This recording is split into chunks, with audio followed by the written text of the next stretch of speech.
So I'd like to just talk through a few important things about silage quality and its impact on milk production. My name is Dave Davies. I started life as a research scientist at the Institute of Grassland and Environmental Research for 20 years, and then 10 years ago I established my own company, Silage Solutions Limited, and my passion is getting the correct independent advice to farmers to improve silage quality. And it's only worth improving silage quality if you're going to produce more meat and milk from it. So that's my target, and I'm going to run through some of the very key points in this short presentation. So the first thing to really focus on is that if we can produce more milk from forage, we have an improved margin. And this is a relatively old slide, but you can see as milk from forage increases, gross margin pounds per cow increases. And that doesn't matter whether it's grazed grass in a spring calving system or silage in an autumn calving system. And around the shoulders of that season, both seasons, silage and grass quality are both important where both are being fed. So how much is high quality silage worth? Well, to make a ton of silage is going to cost you 120 euros per ton of dry matter, but that cost is the same whether you're making high quality or poor quality within reason.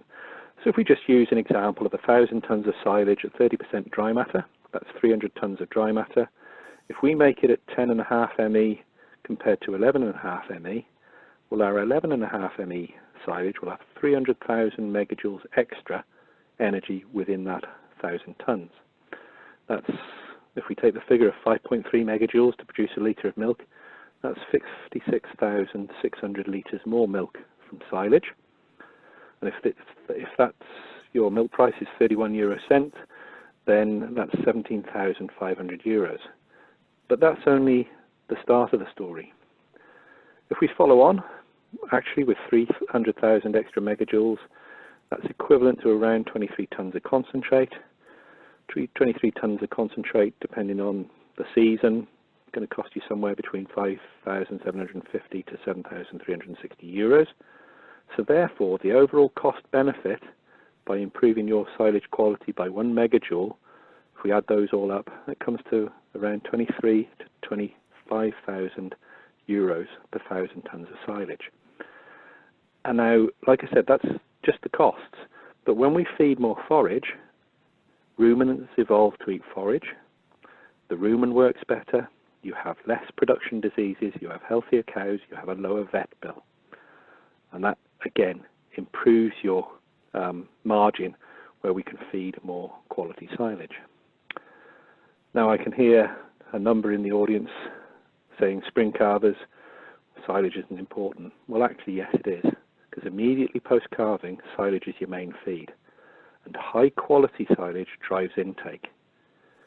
And when you drive intake, you drive production, and that sets them up for the whole lactation.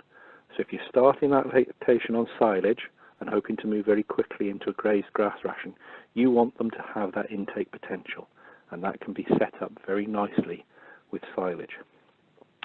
High quality silage also fits in, particularly the baled silage, in maintaining a high quality grazing platform. And high quality silage goes hand in hand with milk from grazed grass.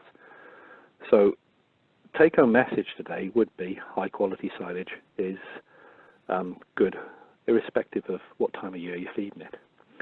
Now, if we consider an ME of 11.5 or 72% digestibility, it's the same thing, we get more nutrients every mouthful that cow eats, and they can actually eat more mouthfuls, because the high digestibility has a faster throughput in the rumen, it's more easily digestive, which means the rumen is emptying quicker, which means that they can eat more.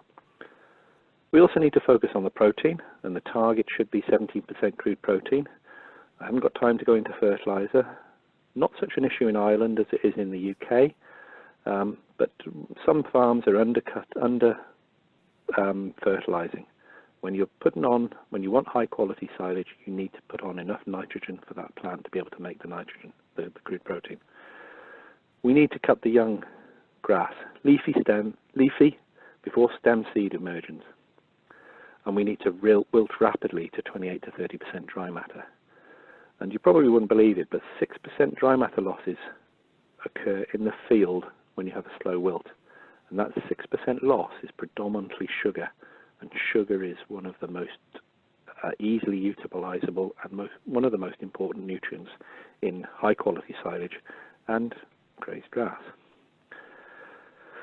Moving on, in terms of the silage clamp, target density 700 kilograms of fresh matter per meter cubed or 220 kilograms of dry matter per meter cubed.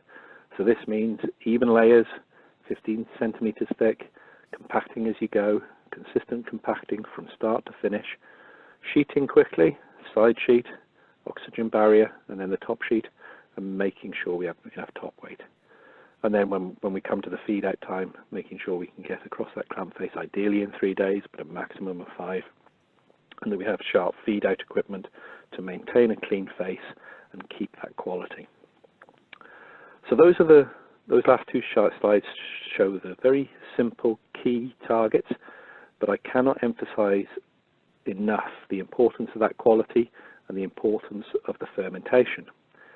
And the fermentation will be guided by the way you compact, the way you seal the clamp, and it can be assisted by silage additives. But I want you to think that silage additives, they are the icing on the cake. A good additive will improve silage fermentation over and above good management. Good management, in most cases, should be all you need to improve aerobic stability. That's the heating that you see at feed out.